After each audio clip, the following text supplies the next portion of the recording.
Pada kondisi flat foot, terjadi kolaps di medial longitudinal arc saat weight bearing yang menyebabkan peningkatan subtalar pronation dan berlanjut menjadi rear foot eversion pada fase stance. Akibatnya, terjadi gangguan pada mekanika ankle, khususnya pada pola eversion dan juga dorsiflexion selama berjalan. Perubahan ini tidak hanya terbatas di kaki, tetapi juga mempengaruhi alignment dan pergerakan sendi di proksimalnya, sehingga muncul sebuah mekanisme kompensasi sepanjang kinetic chain-nya. Jika kompensasi ini berlangsung terus-menerus, maka dapat menyebabkan penurunan efisiensi gait dan berpotensi menimbulkan keterbatasan fungsi jangka panjang. Hingga saat ini bukti mengenai perubahan kinematik ankle pada anak usia 7-12 tahun dengan flat foot ini masih belum konsisten, sehingga diperlukan analisis kinematik yang lebih spesifik untuk memahami perbedaan ini dan mendukung intervensi dini. Berikut adalah theoretical framework dari penelitian saya, di mana pada usia 7 tahun saat gait sudah matur, flat foot yang persisten ini menunjukkan sebuah patologi atau structural abnormality yang dimana saat weight bearing akan terjadi collapse di medial longitudinal arc. Collapse dari medial longitudinal arc ini akan menyebabkan peningkatan subtalar pronation dan juga rear foot eversion sebagai mekanisme kompensasi yang dapat berakibat terhadap perubahan dari alignment baik di transfer plane, misalnya pada parameter foot progression angle dan juga parameter ankle motion di sagittal plane, di sini ROM dari dorsiflexion dan juga plantar flexion. Dan kompensasi dari kinetic chain ini lama-kelamaan akan menyebabkan functional limitation. Untuk metode penelitian saya ini menggunakan analytic cross-sectional study, menggunakan secondary data dari penelitian sebelumnya yang datanya diambil dari 3D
reflektif yang nantinya akan dipantulkan atau ditangkap oleh prime X kamera yang ada di atas tersebut.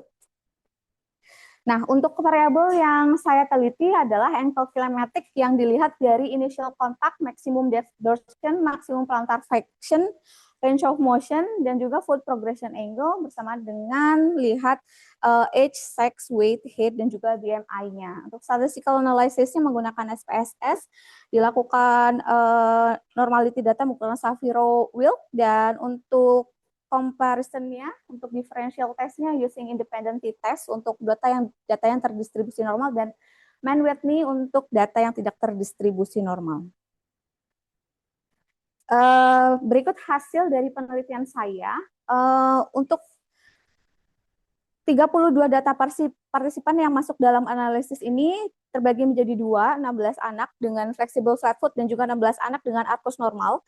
Dari karakteristik antropometri dan juga demografinya, dalam hal usia, jenis kelamin, tinggi badan, berat badan maupun BMI itu keduanya antar kelompok tidak berbeda secara signifikan dengan nilai P lebih dari 0,05 di seluruh variabelnya. Hal ini menunjukkan bahwa dua kelompok memiliki kondisi dasar yang dapat dibandingkan atau comparable. Selanjutnya, untuk analisis kinematika ankle di bidang sagittal yang meliputi sudut saat initial contact, kemudian ankle maximum dorsiflexion, ankle maximum plantar flexion, dan juga ankle romp.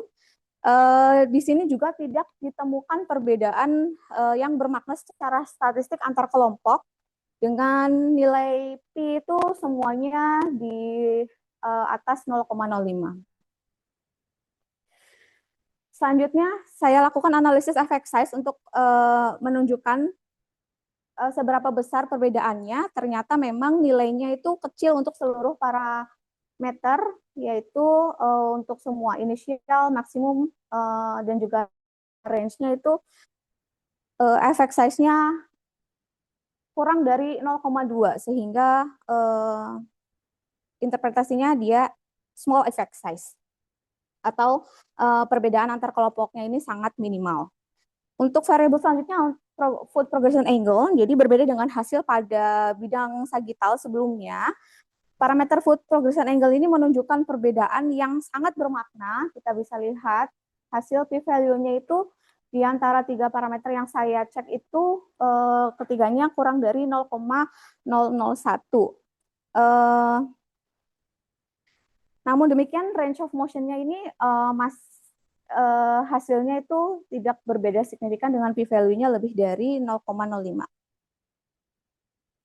Nah, selain itu juga analisis efek size ini menunjukkan nilai yang besar dengan R antara 0,6, paling kecil yang paling besarnya 0,8, yang menandakan bahwa perbedaan ini tidak hanya signifikan secara statistik, tapi juga bermakna secara klinis. Berikut adalah waveform analisis dari hasil analisis kurva gate untuk kedua parameter tersebut dari ankle angle di sagittal dan juga foot progression. Area yang diarsir ini menunjukkan variabilitas data dalam bentuk 95% confidence interval.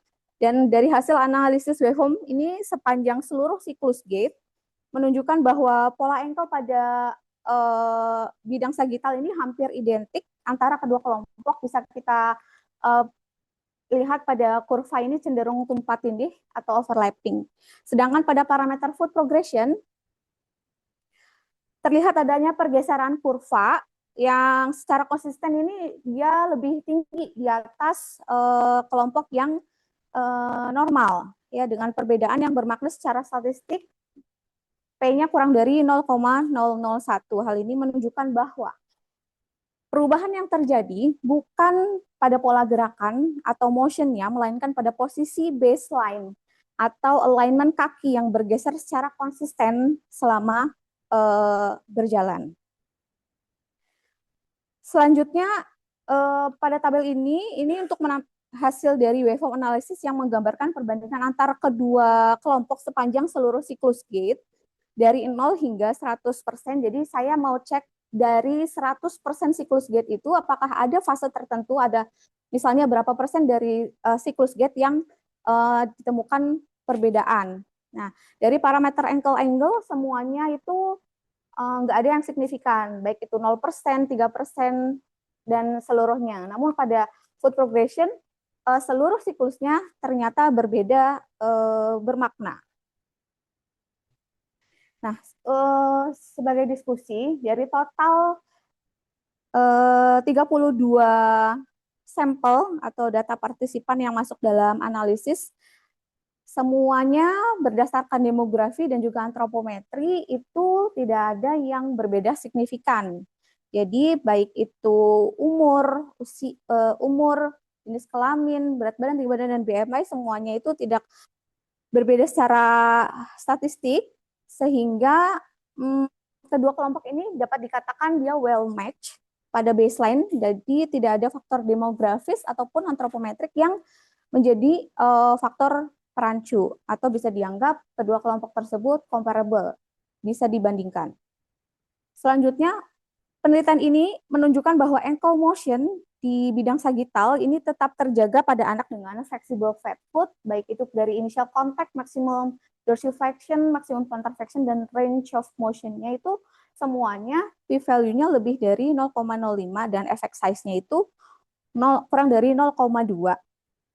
Jadi efek size yang nilainya kecil pada semua parameter ini mengindikasikan bahwa perbedaan antar kelompok ini sangat minimal, dan secara biomekanik hal ini dapat dijelaskan karena perbedaan tinggi arkus antara kelompok yang flat foot dengan kelompok yang normal itu dari awal tidak terlalu jauh perbedaannya. Jadi dari penelitian sebelumnya, inklusinya adalah untuk kelompok flat foot itu Pantra-Staheli indeksnya itu lebih dari 1, di mana hal tersebut kurang dapat membedakan secara klinis karena sangat baseline-nya itu sangat mepet dengan normal gitu. Selanjutnya dilihat dari usianya, pada anak 7-12 tahun juga ini sudah memiliki pola gait yang matang, sehingga bisa jadi pada usia ini kontrol muskular, neuromuskularnya itu sudah baik, sehingga mampu mempertahankan pola jalan yang konsisten meskipun ada perubahan struktur di ankle-nya atau di feet-nya. Nah, temuan ini juga sejalan dengan penelitian sebelumnya mengenai kinematik parameter pada anak dengan flat foot. Itu memang perbedaan kinematika ankle pada bidang sagittal ini dia relatif minimal antara yang flat foot dan juga yang normal. Kemudian berbeda dengan yang ankle motion in sagittal tadi, pada parameter foot progression angle ini terlihat adanya perbedaan yang jelas dan juga konsisten antara kelompok flat foot dan juga arkus normal. Pada anak dengan flexible flat foot, nilai FPA-nya secara signifikan memang lebih besar, baik itu initial contact, maksimum FPA maupun minimum FPA. Ketiganya ini ternyata memang punya perbedaan yang cukup besar dengan selisih sekitar 14 sampai 20 derajat. Hal ini menunjukkan adanya pola gait towing out yang lebih menonjol pada kelompok flat foot. Secara biomekanik kondisi ini bisa terjadi akibat adanya mekanisme kompensasi akibat medial arc yang kolaps, akhirnya terjadi kompensasi berupa subtalar pronation dan akhirnya membuat kinetic chain ke arah proksimalnya itu beradaptasi dengan melakukan external torsion dan juga hip rotation ke arah eksternal. Malalignment pada rantai kinetik ekstremitas bawah ini juga mempengaruhi distribusi beban pada sendi, terutama pada lutut dan ankle, dan jika terjadi terus-menerus, dia dapat berpotensi untuk terjadi degenerasi sendi yang lebih dini pada anak-anak, sehingga ini perlu kita perhatikan untuk malalignment pada anak-anak dengan flat foot. Selanjutnya, untuk towing out spatial shift-nya yang tadi saya jelaskan bahwa meskipun FPA-nya itu berbeda signifikan antara yang normal dengan yang flat foot, tapi sebetulnya jika kita bandingkan dari waveform analysis, kalau dilihat itu amplitudonya itu sebetulnya tidak berbeda jauh. Hanya saja dari awal, dari baseline positionnya dia sudah berubah. Tapi kalau dilihat dari excursion-nya, dari amplitudenya itu sebetulnya mirip ya. Kalau yang ankle sagittal ini memang sama, itu lebih karena yang tadi dari awal kita tidak membedakan level of severity dari flat foot-nya, sehingga saat dibandingkan kurvanya tidak berbeda jauh. Nah, tapi pada FPA ini, jadi kita lihat ini namanya kinematic offset, yaitu di mana kurva kinematiknya itu bergeser, namun besaran amplitudenya itu tidak berubah. Dalam kata lain, bentuk kurvanya sama, hanya dia mulainya beda. Jadi baseline positionnya yang berbeda, gitu. Secara biomekanik, kinematic offset ini sesuai dengan konsep kinematic chain coupling, di mana perubahan struktur distal, dalam hal ini kaki anak-anak yang flat foot, itu dapat mempengaruhi alignment dan pola gerakan segmen di proksimalnya. Nah, proses ini dimulai dari yang tadi saya jelaskan, pronasi dari subtalar yang berlebihan, kemudian ada kolaps dari arcus, kemudian ada kompensatorik ke atasnya berupa tibial torsion dan juga hip rotation. Sebagai respon terhadap kondisi ini, tubuh ini melakukan kompensasi berupa rotasi yang saya sebutkan dan untuk mempertahankan stabilitas dan progression atau arah berjalannya. Nah, kalau dari hasil penelitian, jadi persisten FPA-nya ini shift pada anak-anak dengan yang flat foot, sehingga lebih terlihat kelompok flat foot itu dia gait-nya sedikit towing out gitu.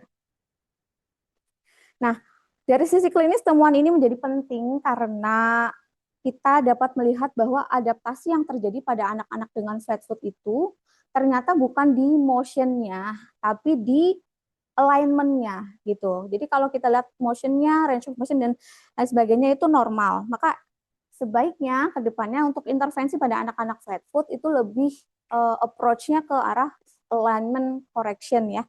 Misalnya menggunakan ortosis atau latih penguatan otot intrinsiknya supaya lebih kuat dan juga gait training.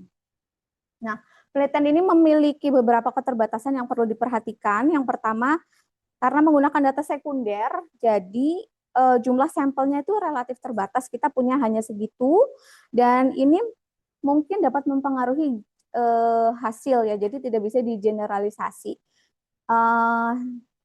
Kebetulan juga pada data yang kita dapatkan itu dia tidak membedakan severity level dari flat foot-nya.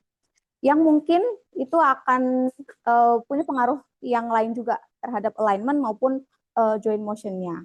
Dan yang kedua, ada kita menggunakan Helen Hayes marker set configuration, di mana konfigurasi marker ini dia nggak bisa menangkap motion yang lebih spesifik, yang membedakan antara hind foot dan juga rear foot-nya, seperti itu. Dan yang ketiga, karena penelitiannya fokus pada kinematik saja, jadi untuk bahas joint coupling, force dan sebagainya mungkin perlu dilakukan di penelitian selanjutnya ya.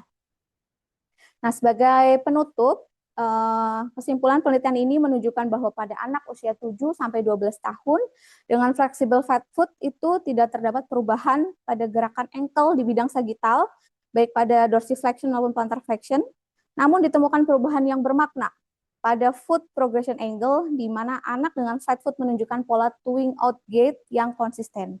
Jadi flexible flat foot ini pada anak tidak mengubah ankle motion, tetapi mengubah alignment kaki secara konsisten sepanjang gait cycle.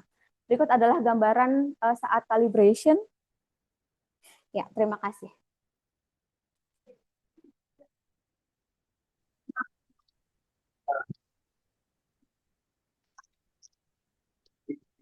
Sampaikan tadi bahwa penelitiannya mengukur parameter tadi itu di fase inisial kontak ya. Kenapa dari sekian banyak fase gait yang dipilih adalah inisial kontak untuk ini yang dipilih adalah inisial kontak? Apakah ada pertimbangan khusus atau pertimbangan tertentu yang jadinya menentukan pengukuran parameternya di saat inisial kontak? Oke. Jadi dok, kenapa saya ngambilnya di initial contact? Karena dok, pada saat initial contact itu adalah fase di mana kita baru mulai di awal fase stance ya dok. Di mana flat foot ini bermain di situ istilahnya, medial longitudinal arc-nya mulai kolaps saat kita mulai weight bearing. Sehingga fase initial contact ini menjadi fase yang cukup kritikal dan juga sensitif dok, kalau saya baca di penelitian jurnal-jurnal sebelumnya yang meneliti juga tentang kinematik. Seperti itu dok. Dan sebetulnya nggak cuma initial contact, karena saya juga menganalisis di seluruh fase gate-nya dengan waveform analisisnya. Tapi untuk parameter discrete-nya saya hanya ambil di initial contact-nya karena itu yang dianggap paling sensitif dan kritikal untuk anak-anak dengan flexible sex. Seperti itu.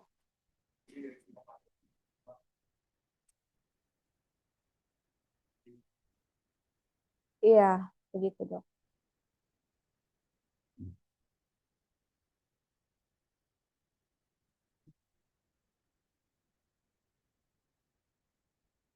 Terima kasih dokter. Selamat dokter Mulan atas maju hasilnya. Pertanyaan saya dokter, tadi kan disebutkan di hasil penelitiannya kalau range FPA itu tidak berbeda signifikan ya dokter. Ya, Tapi kalau tadi disebutkan lagi kan di komponennya itu dari initial contact, maksimal dan minimalnya itu hasilnya menunjukkan berbeda signifikan.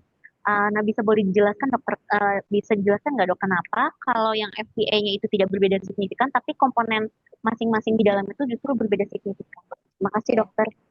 Itu Dokter Regina. Jadi Regina. Ya dok. Jadi dari gambaran analisis kurvanya dok, bisa kita lihat sebetulnya kan kedua grafik antar kelompoknya itu mirip sebetulnya dari uh, bentuknya ya dok ya.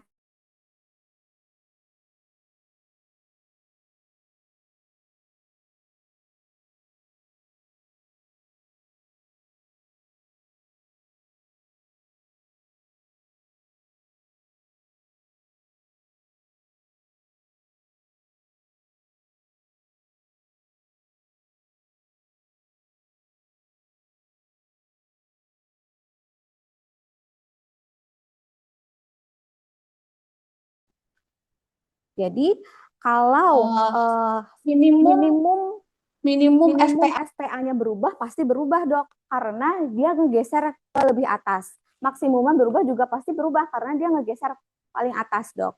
Tapi kalau range of motion kan dilihat dari maksimum dikurangi minimum ya dok. Sehingga selisihnya akan tetap sama dok, karena dua-duanya bergeser.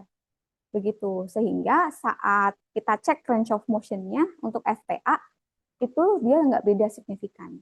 Itu makanya tadi saya bilang bahwa perubahan pada FPA ini lebih ke position adaptation dok. Jadi saat saat mulai jalan itu dia posisinya udah beda duluan. Tapi kalau besaran gerakannya itu sama gitu tuh. Jadi makanya dia lebih lebih ke menunjukkan bahwa alignment-nya yang berubah, bukan motion-nya. Iya.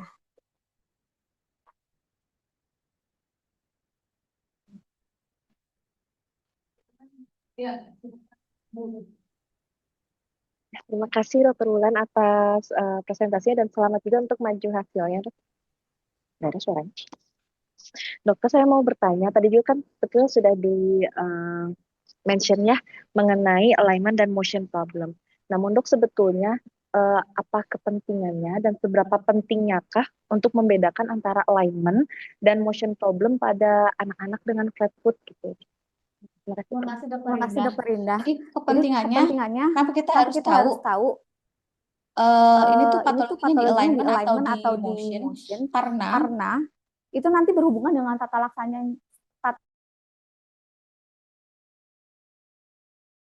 artinya kan dia joinnya stiffness ya dok, karena dia nggak bisa kayak bergerak full ROM seperti itu. Tapi ternyata pada anak saya tuh nggak, ROM-nya tetap bagus gitu, hanya yang berubah alignment-nya.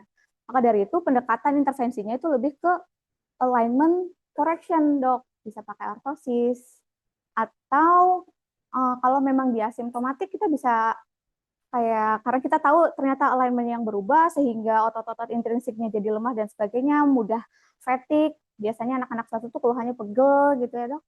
Kita bisa kasih latihan misalnya penguatan otot intrinsiknya. Atau bisa juga kita lakukan gait training dok. Gimana sih posisi kaki yang betul saat kita mau melangkah gitu. Biar nggak twing out, supaya bebannya terdistribusi lebih rata gitu dok. Ya, jadi pentingnya itu sih. Ya.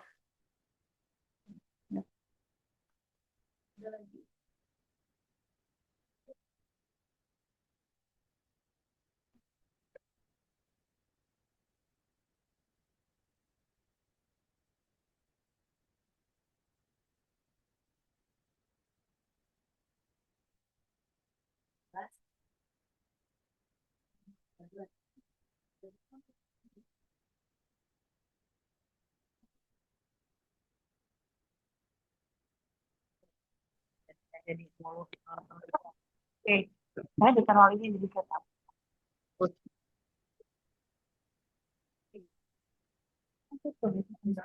Itu gue pengen tahu protokol ini.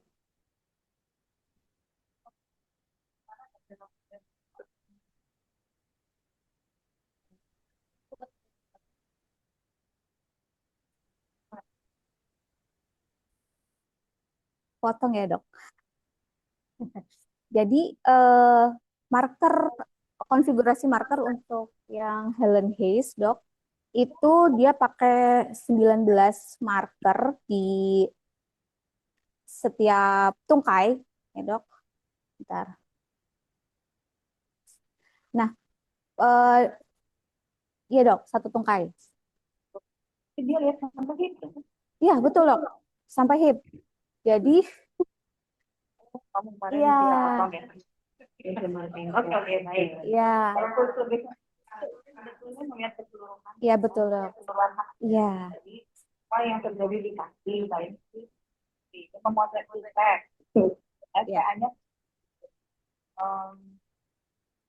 ya, kalau di kaki itu metatarsal 1. Ini metatarsal 2.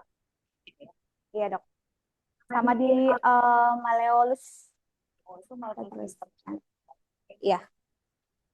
Oh, kamu mau nangkap vertikal ya. Iya. Walaupun ternyata dengan buat vertikal itu ya terlalu berpengaruh ya, artinya tidak ada yang berubah dari orientasi vertikal, dia lebih banyak pada transfer motion ya. Betul, Dok. Oke. Kalau tadi dokter bilang soal dasarnya sama desainnya yang nggak sama, itu secara klinis jadi berarti apa? Secara klinis, Dok, dari shifting baseline grafiknya itu menandakan bahwa pada awal anak flat foot berjalan itu posisinya sudah berbeda dengan Di awal berbeda. betul, Dok. Namun hasil akhirnya kira-kira secara klinis kita bisa interpretasi apa gitu dari hasil ini?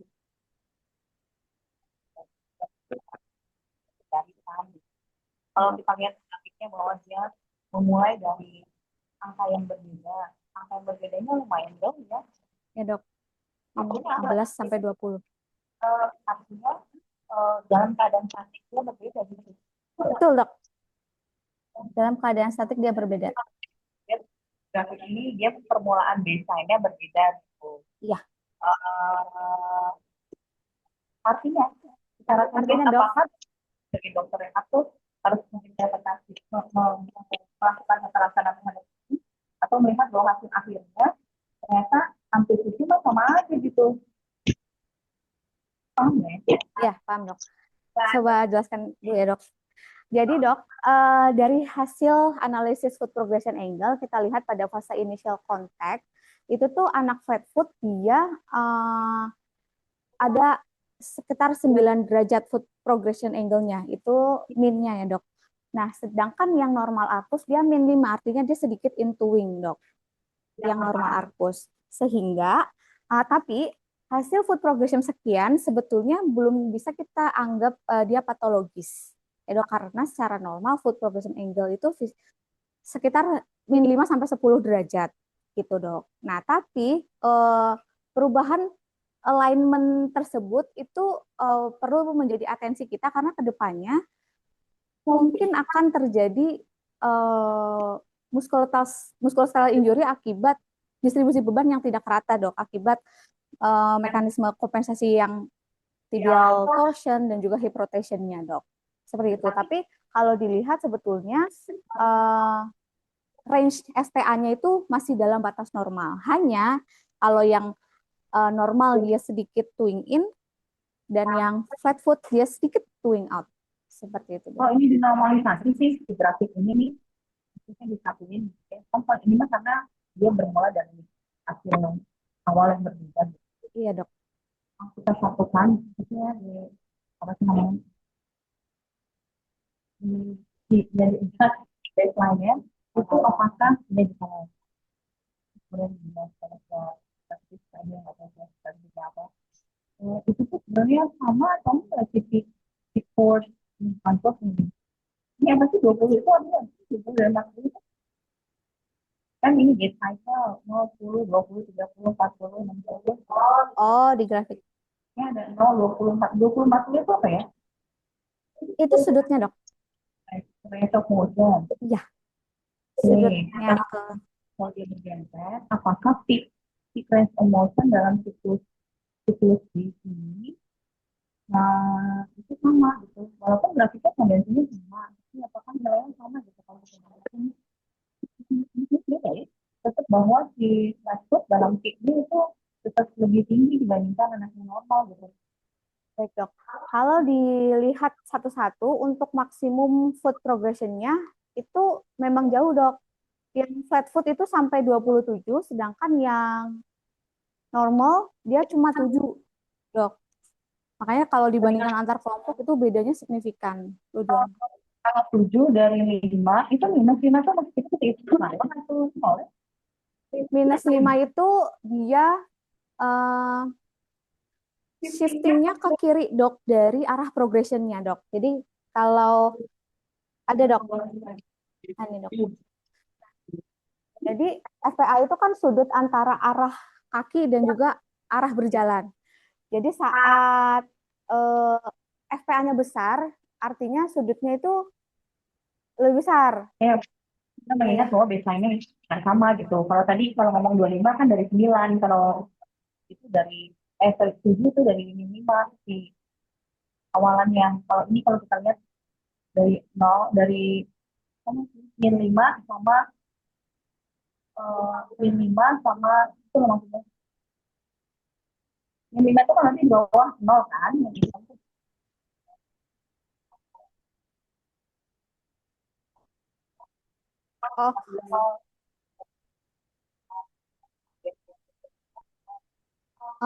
Kalau enggak, Dok.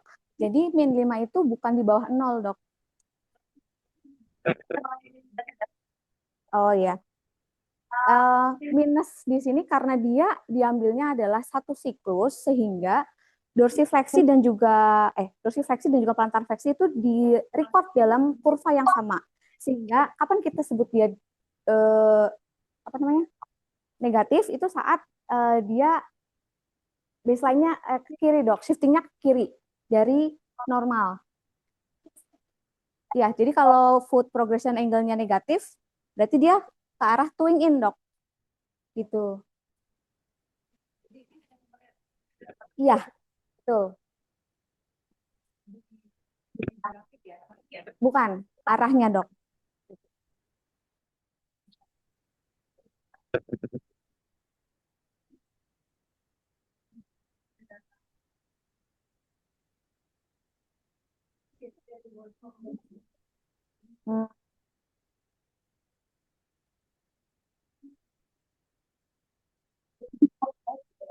Iya, Dok.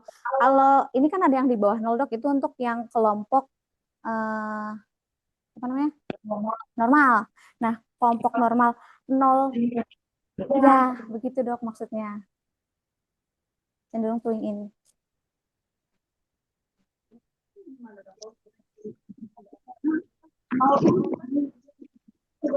Iya. Dia 5 derajat ke in, 5 derajat ke out gitu. Itu gimana? Ya, tapi minus sebenarnya nggak setuju. Jadi kalau di mana menjelaskan itu gimana sekarang mungkin kita kasihkannya dulu. Terus gimana?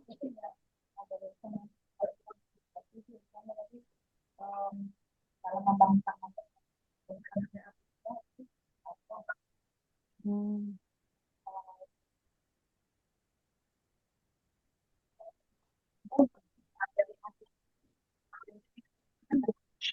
Baik.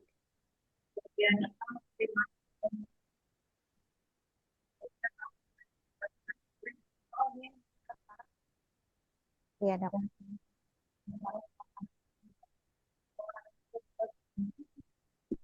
untuk bukan kanan sama kiri, media lapangan. Iya, Dok. Media. Karena kaki kanan mau ke kiri nanti ke kiri. Baik, Dok. Media lateral.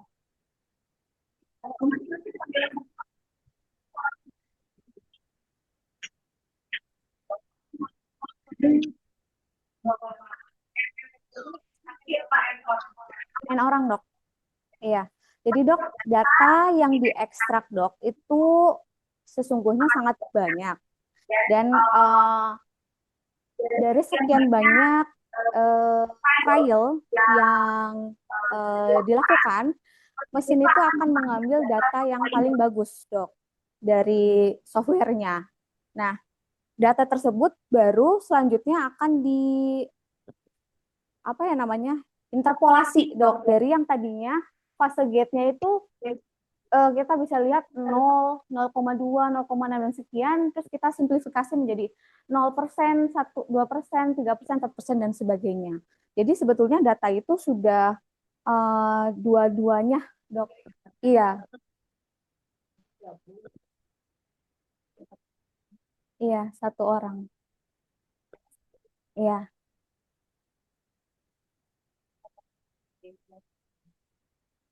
Betul.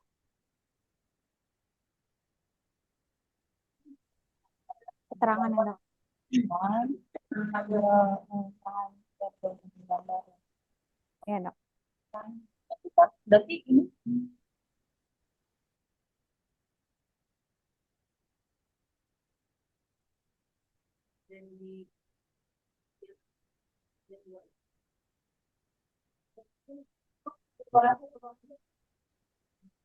Enggak, Dok. Food progression angle-nya segini. Gitu.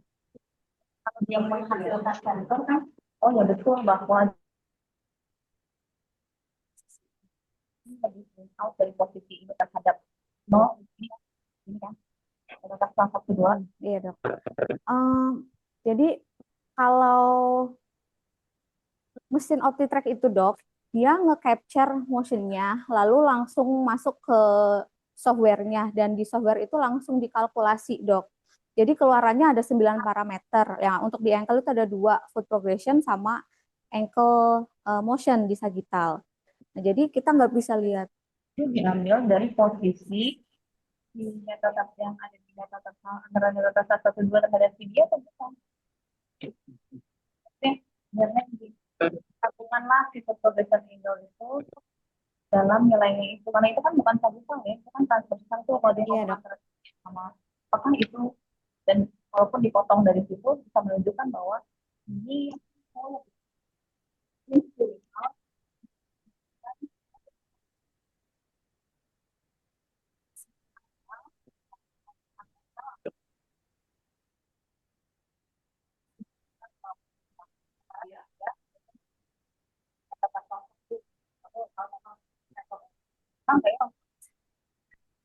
Maksudnya untuk data FPA-nya itu di-capture dari sensor yang mana gitu ya, Dok? melihatnya dari normal itu dan kita Iya. bisa menunjukkan bahwa ini cara fotometer itu menceritakan keseluruhan walaupun mungkin nggak ada yang sedang sementara sensornya ada di Iya. saya itu masih menunjukkan bahwa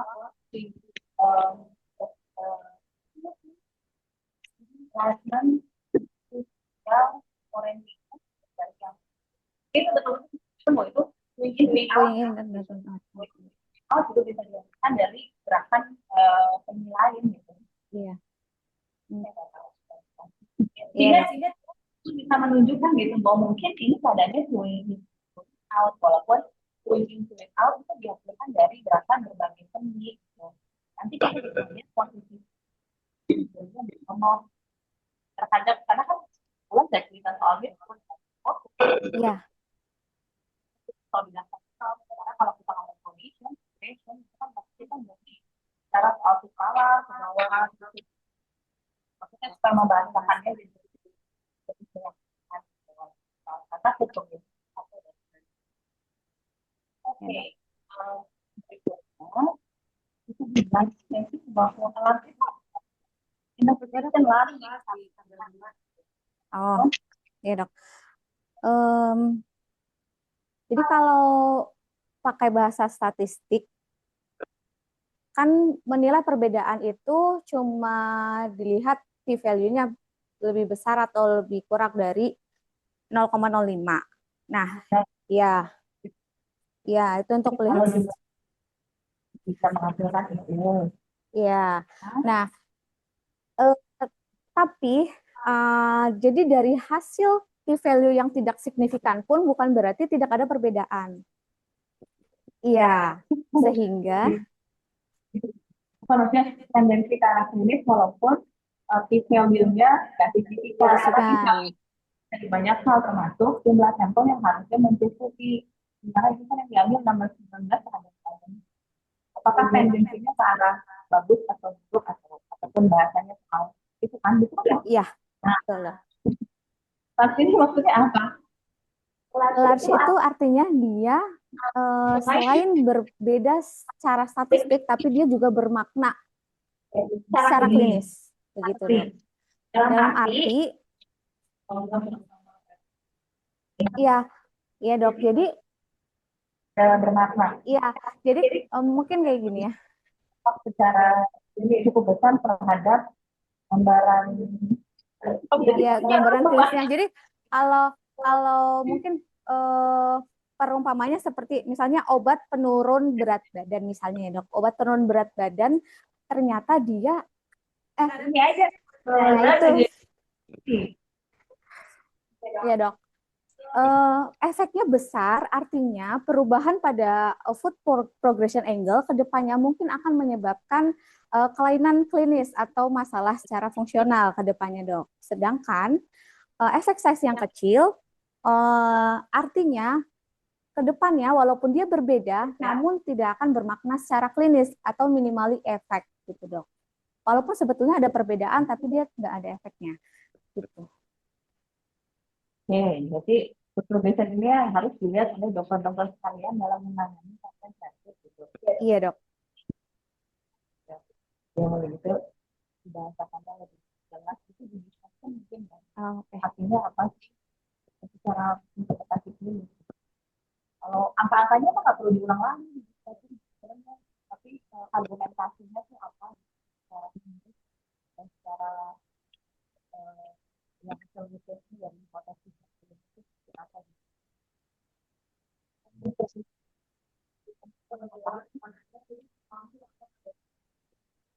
Yang large dok, iya, minimal effect dok. Ada 5. Ini ya dok.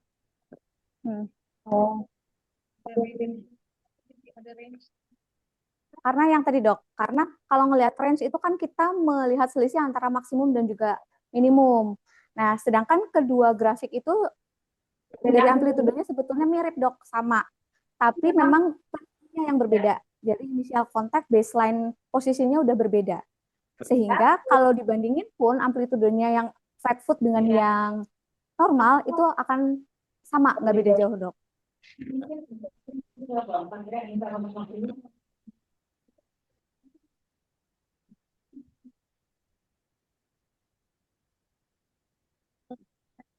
Iya dok. Iya dok.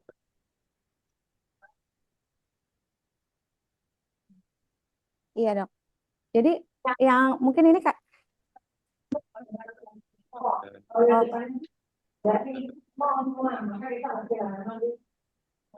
Iya dok. Jadi menginterpretasikannya, anak-anak dengan flat foot kita harus lihat placement kakinya pada saat initial contact. Karena pada saat initial contact itu dia posisinya udah jauh berbeda dengan anak dengan normal arcusnya gitu dok.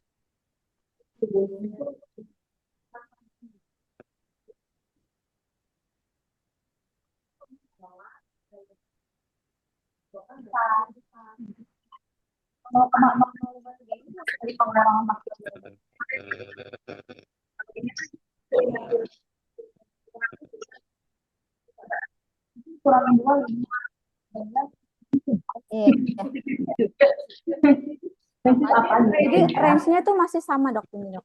Mungkin gambarannya lebih mudah kalau kita lihat ini dok. Jadi memang maksimumnya naik dok. Antara yang flat foot dengan yang normal itu beda.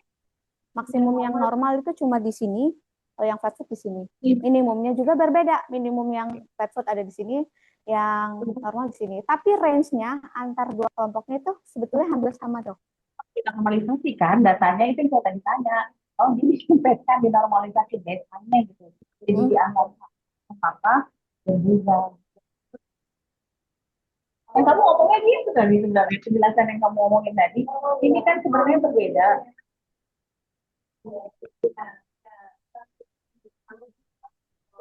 Oh,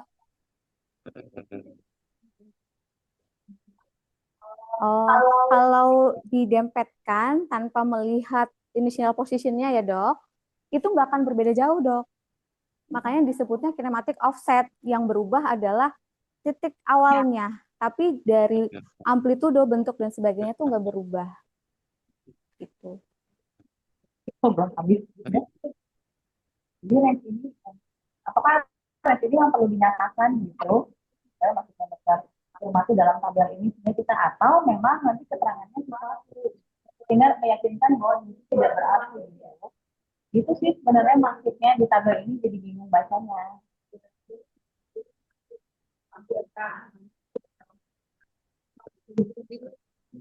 Baik, Dok. Kalau kamu bilang bahwa saya dinormalisasi, sama aja gitu. Maka aku menyebabkan itu sama aja.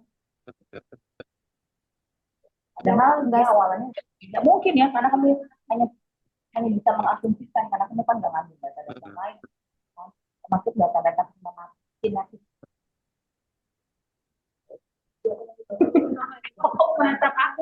Karena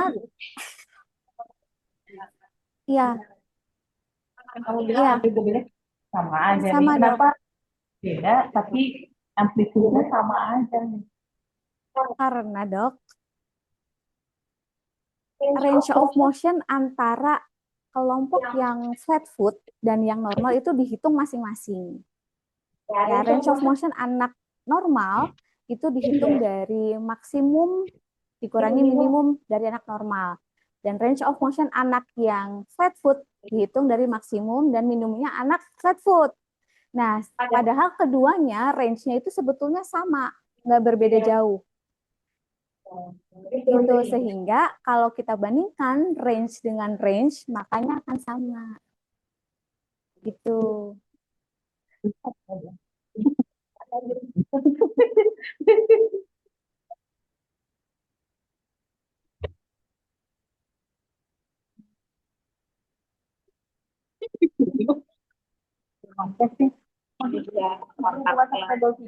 Saya menyatakan bahwa endo ini beda gitu semua. Apakah artinya bahwa range of motion-nya sebenarnya nggak masalah, yang bermasalah adalah perubahannya gitu yang mungkin disebabkan oleh sesuatu dua waktu segala macam. Kalau dibandingkan dengan yang sagittal, Dok, itu berbeda, Dok. Karena yang sagittal itu, kalau kita bandingkan curve-nya, dia itu range-nya itu di sisi yang sama. Gitu, Dok. Dia nggak range of motion benar sih. Bukan. Kalau dia bicara sagittal, motion dari ankle. Untuk yang plantar flexion itu minus, Dok. Amplitudonya maksud saya, Dok. Amplitudo dari, iya, gerakannya. Iya, gitu, Dok. Puncak angle, puncak sudut. Iya, Dok. Jadi puncak sudutnya itu sebenarnya nggak beda jauh, Dok. Dia hampir overlapping antara yang normal dengan yang flat foot. Tapi kalau dari FTA itu dari awal posisinya aja udah berbeda. Tapi kalau dilihat bentuk kurvanya, amplitudenya dari masing-masing kelompok itu mirip. Gitu. Jadi makanya disebutkan bahwa yang masalah adalah bukan di motion-nya, tapi di alignment-nya. Seperti itu.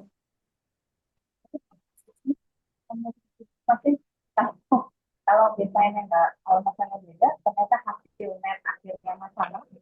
Itu memang hal yang bekerja dan bekerja cukup efektif membuat itu sama kan?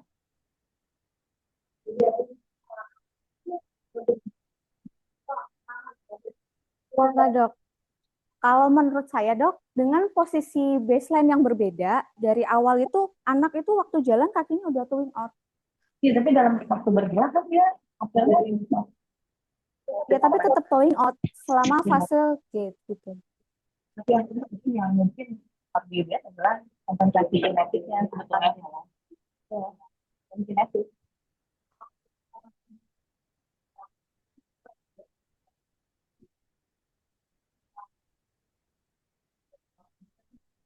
Artinya di dalam range aman ya, artinya baseline-nya berbeda, jelek kan? Mungkin ke depannya, karena kamu memang challenge-nya di jalan yang datar, toh itu mau jelas hanya satu ya, dan challenge, maksudnya challenge environment-nya memang di datar kan, mungkin dia akan berbeda kalau di challenge yang lain gitu. Nah, ada hal-hal lain yang terlibat di sini. Artinya dalam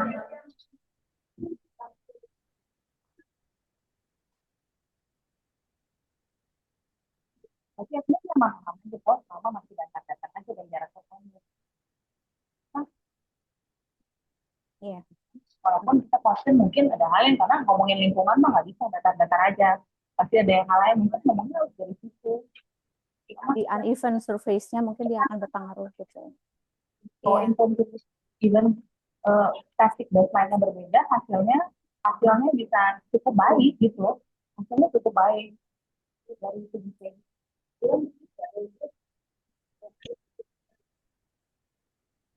Iya dok, diterangkan. Ada.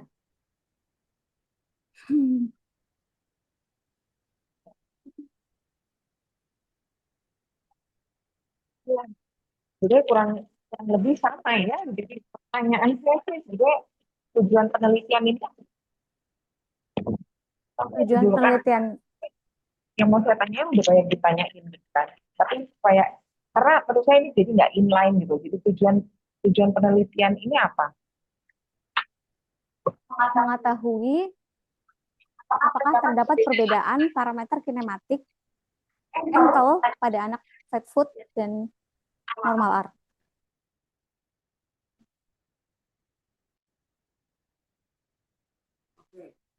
Terus, karena kan kalau di sini apa ini primary biomechanical adaptation data artinya apa setelah ini abstrak basic alignment dong.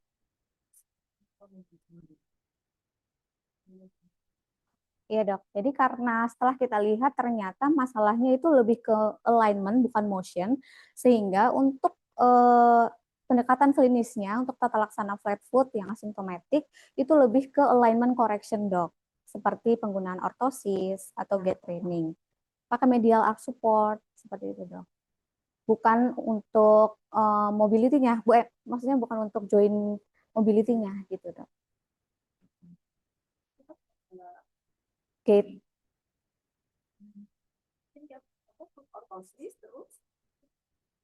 gait training dok.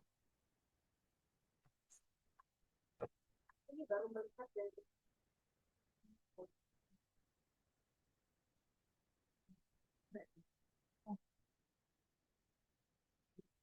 kalau kita lihat kalau sedikit juga maka pasti ada masalah gitu. Itu ya berarti kan kelompok apa yang bekerja kelompok yang lebih bagus nggak apa-apa ya itu kelompok apa yang bekerja sehingga nanti aplikasinya itu jadi lebih bagus gitu. Iya dok. Tapi after all setelah Tahun-tahun gitu ya Wulan, selamat ya bulannya akhirnya sampai di sini juga dengan tetesan air mata gitu kan ya akhirnya berakhir juga ya mudah-mudahan hasilnya baik. Dari saya sih cukup itu aja dokter, hatur nuhun. Udah.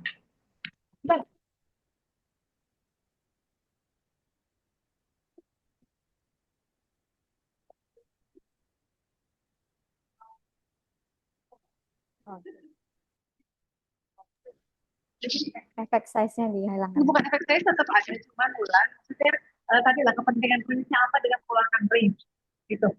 Bukan klinis, kepentingan ada di sini itu apa gitu. Kesimpulannya apa? Jadi kalau ini nyata, terus kamu bikin kesimpulannya apa jadinya dari tabel ini? Kan harusnya ada tuh kesimpulan dari tabel ini, walaupun inisial kontraknya lah, maksimumnya lah, minumnya lah, smart range, apa small, jadi kesimpulannya apa gitu? Iya, kesimpulannya adalah Iya dok, yang terjadi adalah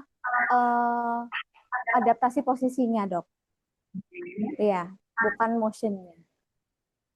Jadi kesimpulan dari itu adalah adaptasi posisi. Iya, adaptasi posisi pada anak Ini belum bisa memberi penjelasan terhadap ada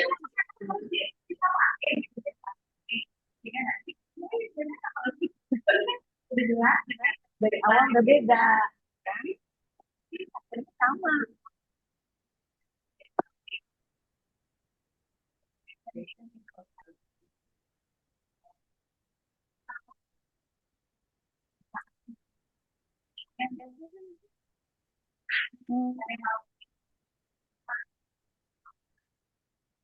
dok. ototnya ya atau permukaan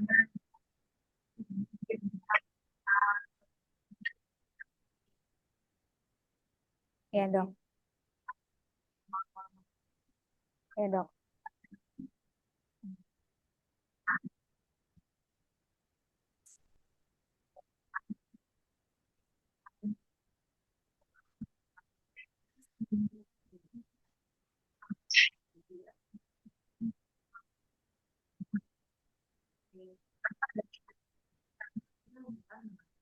Range, iya dok.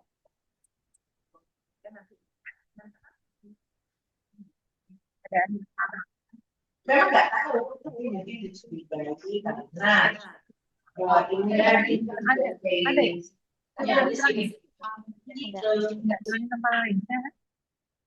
Iya dok. Iya. Oke. Iya dok. Oh, setelah di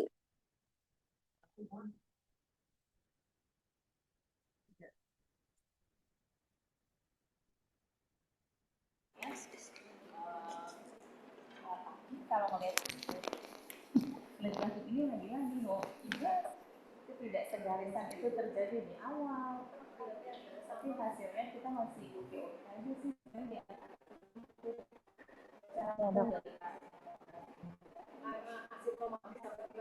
Ya, ya dok.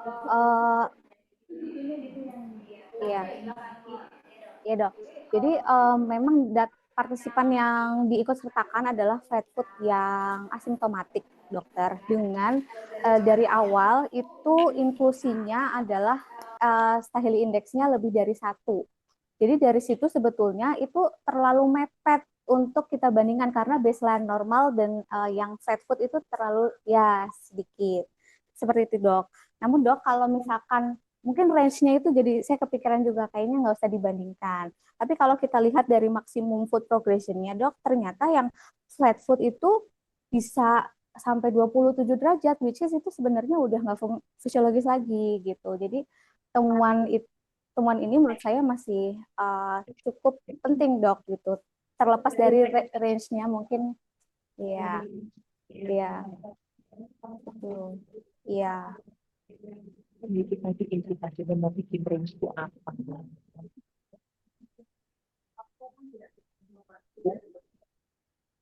Tujuan penelitiannya kan begitu. Jadi dari Pak. Saya tulis dok di bagian limitasi untuk pemeriksaan kinetik ya dok. Nah di sini di depan ya, kan tadi kan tanya ini lanjutin dokter dia tadi. Jadi ini kan primary effect. Ini kesimpulan kamu jadi primary effect-nya apa? Dari mana? Ini bukan efek ya dok. Iya, nanti saya perbaiki dok. Karena dia tidak menunjukkan efek kausalitas ya. Ya, jadi itu perbedaan. Ya mungkin kata-kata lah ya. Iya dok. Kemudian tadi kan ulang bilang bahwa initial kontak itu krusial ya. Tapi ternyata kalau di surgical dia nggak ada signifikan. Kalau di ini baru signifikan gitu di food progression angle. Nah, ya, jadi dengan dua itu apakah kita ininya gimana? Maksilanya jadi gimana gitu? Kenapa yang signifikan di sana enggak? Karena mungkin kembali lagi ya dok, dari temuannya kalau di bagian sagittal kan kita ngelihatnya motion di bagian sagittal, sedangkan kalau yang FPA tuh kita lihatnya alignment dari bagian transversal dok, gitu. Sehingga saat kita bandingkan yang satu tentang motion itu jadi nggak comparable dok, karena yang satu tentang motion, yang satu tentang alignment dok. Artinya maksudnya gini, itu sama, tapi sama maksudnya itu akan berarti apabila dia di alignment aja, atau dia tetap berarti juga kalau pada saat dia di motion. Ternyata di motion nggak berarti dok.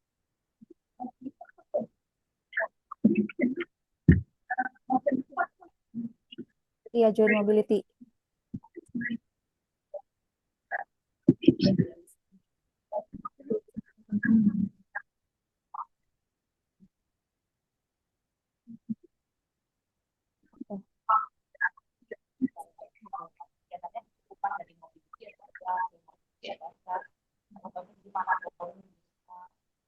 Berarti saya pakai diksinya joint mobility. Tulis entah joint mobility atau range of motion, tidak motion saja. Iya dok. Oke. Terima kasih dok. Kemudian itu selamat ya, selamat dulu. Lupa. Rate of progression, dia kan tidak signifikan ya. Itu jadi nanti ininya apa indikasinya? Itu caranya saya buang aja dok. Oh nggak ada dulu. Iya. Kenapa? Karena menimbulkan pertanyaan.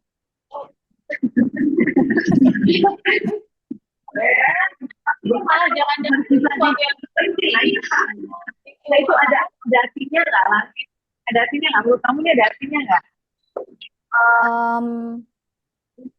Untuk range dari FPA-nya ya dok? Iya, karena kan maknanya jadi apa? Gak ada maknanya. Jadi nggak bermakna. Emang nggak bermakna. Ini kan maksudnya apa gitu? Dia tidak bermakna, tidak ada makna. Dia tidak bermakna different. Ya dok, karena kalau range itu kan kita ngelihatnya selisih ya dok, selisih. Sedangkan FPA itu interpretasinya adalah position gitu dok. Sehingga satu titik bukan berupa range sebetulnya. Tapi harusnya berarti dia nggak ada di sini dong kalau gitu. Ngapain dia ada di sini kalau dia ini kan di FPA kan? Iya. Terus harusnya saya nggak usah hitung range-nya dok. Gitu. Maksudnya tapi ini dinilai kan aneh. Kalau kamu tahu bahwa range itu dia pergerakan, tapi ini cuma satu titik, terus kenapa harus dinilai gitu? Apa namanya? Nah,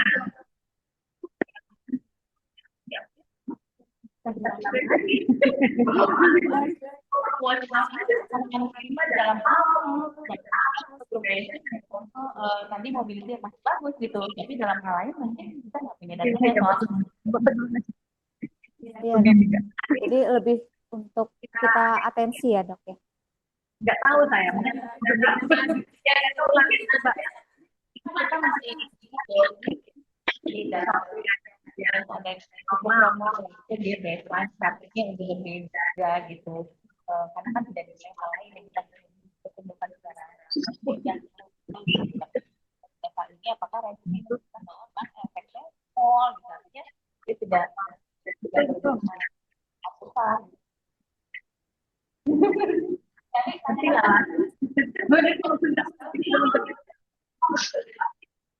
jadi apapun yang Bulan sampaikan ini bukan berarti argumentasinya Bulan yang tadi adalah transpol itu. Jadi saya berpikir maka nanti di dia itu tadi bertanya. Kemudian satu lagi kan kamu konsekutif ya? Ya dok, total sampling dok. Ya, tapi begini, kan berarti memang itu keterbatasan. Ya. Tapi kamu harus state bahwa kamu total sampling. Iya, baik dok. Nggak bisa, soalnya di sini kesan kamu nggak bilang ini total sampling kan? Oke. Siap dok. Padahal yang ada kamu ambil, bukannya ada bang, yang benar yang kamu ambil. Benar-benar cuma yang benar. Ya?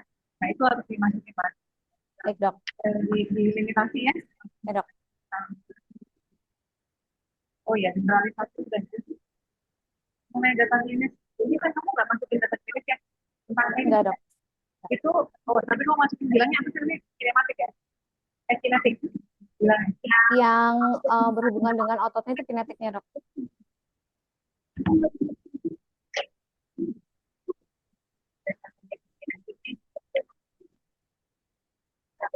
Iya, Dok. Mungkin. Standarnya diperlukan untuk membuktikan bahwa memang sih mungkin gennya itu baik kompensasi gen bagus. Ya. Itu yang bisa ya, mata-mata itu gitu, B. Iya, Dok. Dari itu jadi tolong ya. Enggak, Ibu, silakan. Ya. Sorry ngomongin pelayanan. Ya, selamat ya Wulan ya. Setelah terpusing-pusing dengan data yang begitu banyak sekali hambatan walaupun Wulan dan Yusuf saya tahu sudah mengerjakan penelitian sejak ELTA ya. Kata ya. Sejak ELTA, kemudian Daniel, kemudian Wulan sama Yusuf, nanti akan dilanjutkan sama Gaby. Jadi supaya lebih komprehensif untuk menjadi publikasi. Dan dilanjutkan lagi ke Eden setelah Yusuf untuk Pak Ferry ada nggak ya? Ada, termasuk SMG itu ya Pak Ferry ya, mungkin akan dilanjutkan dengan selamat, nanti ada kepusingan karena masalah paper, nanti kita bisa berputar-putar pada porosnya aja tadi ya. Nanti kita beres-beres deh. Ya, nanti kita bicarakan setelah ini ya. Baik, Dok. Selamat sekali lagi ya. Terima kasih, Dok. Ini nggak ada keprok dari pasar.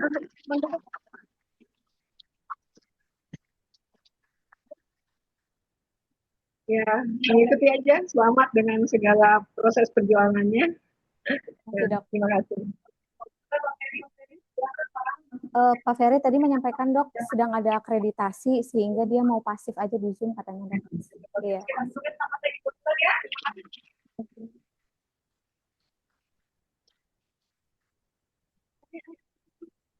Iya, Dok.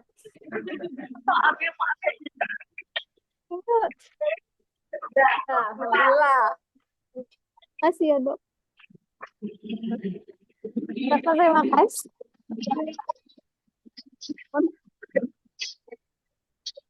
Nggak nangis. Terima kasih.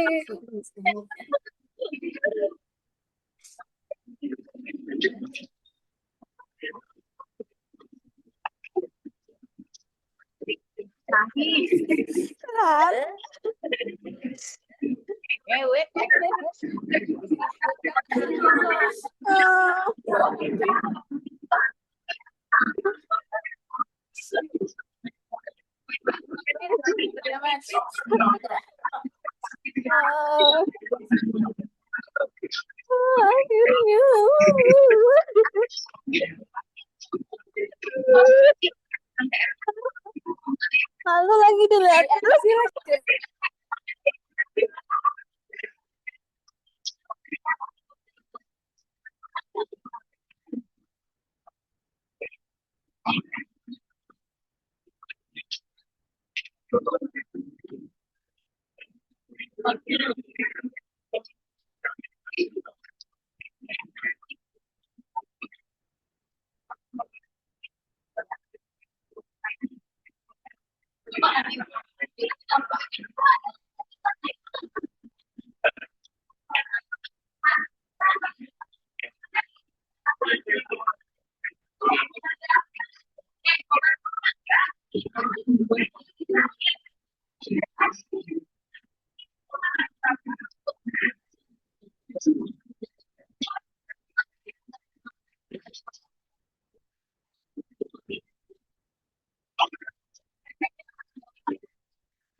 Aku mau ikut sama